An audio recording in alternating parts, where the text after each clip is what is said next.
Giant मोटू flood rescue. एक गांव में एक व्यक्ति 4 चक्के वाली गाड़ी ढकेलते हुए जा रहा था। उसका नाम लड्डू था। वो एक घर के आगे रुककर, माँ जी मैं लड्डू हूँ, कुछ है तो दे दो माँ करके चिल्लाता है।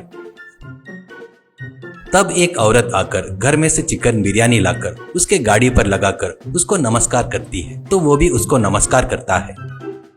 बाद में वो गाड़ी आगे धकेलते हुए चला गया। ऐसे वो जिस घर के आगे भी जाकर चिल्लाता तो वो घर वाले कुछ न कुछ खाना लाकर उसको देकर नमस्कार करके अंदर जा रहे थे। ऐसे गाड़ी हर तरह के खानों की चीजें से भर गई। लड्डू वो गाड़ी ढकेलते हुए चला गया। वो गांव के बाहर एक झोपड़ी में रहता था। वो उस गाड़ी को ढकेलते हुए उस झोपड़ी के पास आकर उस गाड़ी के ऊपर का खाना पूरा खाकर खटिया पर खर्राटे लेकर सो गया।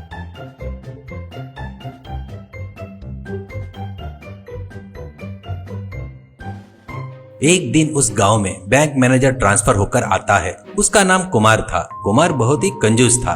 1 रुपया भी खर्चा करना हो तो 100 बार सोचता था। वो अपने परिवार को लेकर एक ट्रक में सामान भरकर उस गांव में एक घर के सामने आता है।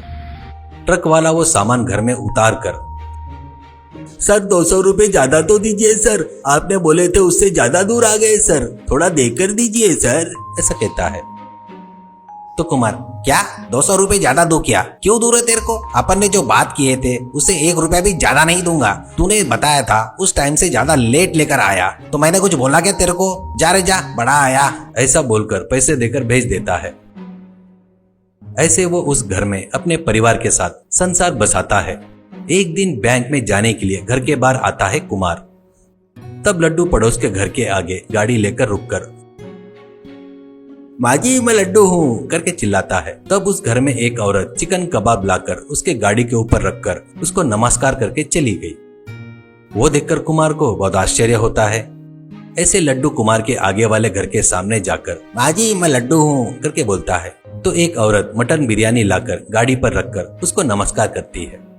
ये देखकर कुमार, कौन है रे ये सांड के जैसा, गाड़ी लेकर आकर भीख मांग रहा है? इसको बचा हुआ खाना नहीं दे रहे शायद ये लोग, इसके लिए ही पका कर दे रहे हैं, और भिखारी को नमस्कार क्यों कर रहे हैं, बेवकूफ कहीं के करके सोचता है। अब वो कुमार के घर के सामने आकर, माँ जी लड्डू आया हूँ माँ जी करके चिल्लाता है। कुमार, ए कौन है रे तू? लड्डू आया बोलने पर घर में खाना लाकर देना क्या? सांड के जैसा है, कुछ काम वाम करके जी सकता है ना, ऐसे घर घर जाकर भीख मांगने के बदले में, ऐसा कहता है। लड्डू, बाबूजी मैं भीख नहीं मांग रहा हूँ जी, वो लोग मुझे प्यार से खाना लाकर दे रहे हैं, ऐसा कहता है। तो कुमार, प्यार से लाकर देने के लिए तू कोई फिल्मों का स्टार है क्या रे सांड कहीं के? भीख मांगते हुए भीख नहीं मांग रहा हूँ करके झूठ बोल रहा है, कौन मानेगा रे तेरी बात, ऐसा कहता है। लड्डू, बाबूजी आपको देना है तो दो, नहीं तो नहीं, ऐसा मुंह में आया वैसा बोलना ठीक नहीं है, ऐसा कहता है। तो कुमार, अरे बाप रे, भीख मांगने वाले को भी गुस्सा आता है क्या, चल निकल रे करके गाली देता है। तो लड्डू बगैर कुछ बोले वहाँ से गाड़ी ढकेलते हुए चला गया।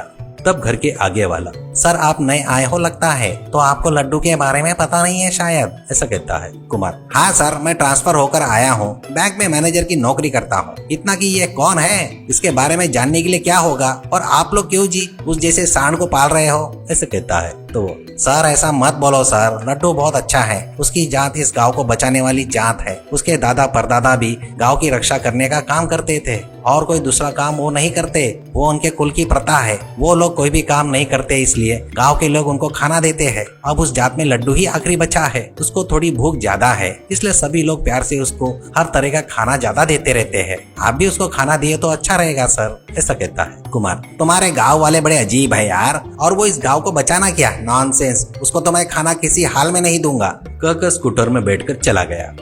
एक बार उस गांव में बारिश शुरू हो जाती है। वो बड़ा तूफान में बदलकर खंबे पेड़ गिर रहे थे। उस बारिश से उस गांव का तालाब का बांध टूट जाता है। इससे गांव में बाढ़ का पानी आ जाता है। धीरे धीरे पानी का स्तर बढ़ रहा था। तब लोग घरों पर चढ़कर खड़े हो गए। कुमार अपने परिवार के साथ घर पर चढ़कर खड़ा हो गया। कुछ देर बाद लड्डू को उस पानी में तैरते हुए जा रहा देखकर आगे का घर वाला, ए लड्डू कहाँ जा रहा है इतने बाढ़ में करके चिल्लाता है। लड्डू, बाबूजी तालाब का बांध टूट गया है सुना है, जाकर पानी को रोकने की कोशिश करता हूँ, कहकर तैरते हुए चला गया। कुमार, हाँ हाँ ये जाकर रोकेगा क्या, ये और इसका बिल्डअप, ऐसा सोचता है। कुछ देर बाद बाढ़ का पानी कम हो जाता है। तब सामने के घर वाला, देखे क्या जी, बाढ़ का पानी कम हो गया, अपने लड्डू ने जरूर कुछ किया होगा, बताया था ना जी, वो गांव के ऊपर कुछ संकट आया तो वो आगे खड़ा रहता है करके, चलो चलकर देखते हैं उसने क्या किया है, ऐसा कहता है। वो सुनकर कुमार भी ठीक है कहता है। ऐसे गांव के लोग तालाब के पास आकर देखते हैं तो वो टूटे हुए बांध के पास लड्डू अपना पेट लगाकर आड़ा खड़ा था, उसके पीछे पानी सब रुका हुआ था। वो देखकर कुमार को बड़ा आश्चर्य होता है। घर के सामने वाला कुमार से, देखे ना सर उसकी महानता, वो क्या है बोले तो वो अपनी जान बहुत बार जोखिम में डाल दिया था, चोर आए, जंगली जानवर खेतों में आए तो भी सबके सामने लड्डू ही खड़ा रहता है, ऐसा कहता है। कुछ देर बाद जेसीबी आकर वहाँ पर मिट्टी कंकड़ डालकर वो जगह भर देती है। तब लड्डू से कुमार, मुझे माफ कर दो लड्डू, तुमको गलत समझा, गांव के लिए अपनी जान की परवाह भी नहीं किया सुना, सच में तुम बहुत महान हो, ऐसा कहता है। लड्डू कुमार को नमस्कार करके अपने संस्कार को साबित करता है।